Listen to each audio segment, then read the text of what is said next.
কতদিন থাকবো এটা সরকারের সিদ্ধান্ত, বিকজ সেনাবাহিনী ডিপ্লয় হয়েছে সরকারের সিদ্ধান্তে। সো সরকারই এটা নির্ধারণ করবেন যে সেনাবাহিনীকে কতদিন মোতায়েন থাকা প্রয়োজন। দেশের বিরাজমান পরিস্থিতিতে সেনাবাহিনী দেশের পরিস্থিতি স্থিতিশীল রাখতে আইন শৃঙ্খলা রক্ষাকারী বাহিনীর সহায়তায় নিয়োজিত আছে।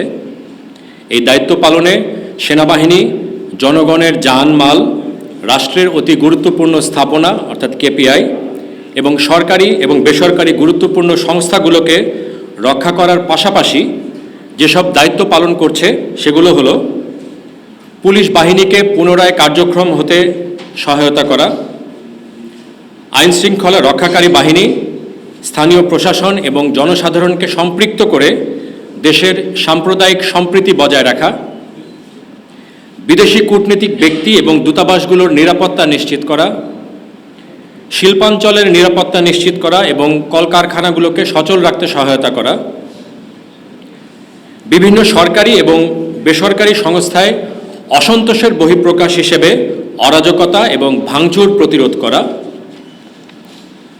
জনগণের ভোগান্তি এড়াতে এবং দেশের অর্থনীতিকে সচল রাখতে মূল সড়কগুলোকে বাধামুক্ত রাখা, দেশের বিভিন্ন স্থান থেকে বেহাত এবং লুট হওয়া অস্ত্রসহ সকল ধরনের অবৈধ অস্ত্র এবং গোলাবারুদ উদ্ধার করা এবং সার্বিকভাবে দেশের অন্তর্বর্তীকালীন সরকার যাতে তাদের দায়িত্ব সঠিকভাবে পালন করতে পারে সেজন্য একটি সুষ্ঠু পরিবেশ বজায় রাখা। আইনশৃঙ্খলা পরিস্থিতির নিয়ন্ত্রণে এ পর্যন্ত সেনাবাহিনী মোট ৬,০০০-এরও অধিক অবৈধ অস্ত্র এবং প্রায় ২ লক্ষর অধিক রাউন্ড গোলাবারুদ উদ্ধার করেছে।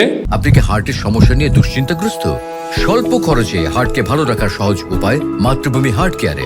এবং এর সাথে সম্পৃক্ত ২৫০০-এরও অধিক ব্যক্তিকে গ্রেফতার করেছে। বিদেশি কূটনীতিক ব্যক্তিবর্গ এবং দূতাবাসগুলোর নিরাপত্তা নিশ্চিত করার জন্য কূটনৈতিক এলাকায় সেনাবাহিনী স্থায়ী ক্যাম্প স্থাপন করেছে এবং সার্বক্ষণিক সেনা টহলের মাধ্যমে এই এলাকার নিরাপত্তা নিশ্চিত করা হচ্ছে। সম্মানিত সেনাবাহিনী প্রধানের দিক নির্দেশনাকে অনুসরণ করে এ মুহূর্তে দেশের ৬২টি জেলায় সেনা সদস্যরা আইন শৃঙ্খলা রক্ষায় অন্তর্বর্তীকালীন সরকার, সরকারের সংশ্লিষ্ট মন্ত্রণালয়সমূহ, আইন শৃঙ্খলা রক্ষাকারী বাহিনী, স্থানীয় প্রশাসন, বিভিন্ন সংস্থা, গণমাধ্যম এবং স্থানীয় জনগণের সাথে সম্পৃক্ত হয়ে সমন্বিত প্রচেষ্টার মাধ্যমে সার্বক্ষণিক সক্রিয়ভাবে দায়িত্ব পালন করে যাচ্ছে। ৬০ দিনের জন্য ম্যাজিস্ট্রেসি, নির্বাহী ম্যাজিস্ট্রেসির যে ক্ষমতার কথা বললাম সেইটার কথা বলা হয়েছিল। কতদিন থাকবো এটা সরকারের সিদ্ধান্ত, বিকজ সেনাবাহিনী ডিপ্লয় হয়েছে সরকারের সিদ্ধান্তে। সো সরকারই এটা নির্ধারণ করবেন যে সেনাবাহিনীকে কতদিন মোতায়েন থাকা প্রয়োজন। পরিস্থিতির প্রয়োজনে অনেক কিছু করতে হয়, বাট এটা সেনাবাহিনীর টার্গেটেড করে কাউকে মেরেছে এরকম কোনো ঘটনা হয়নি, আমি আপনাকে এটুকু বলতে পারি।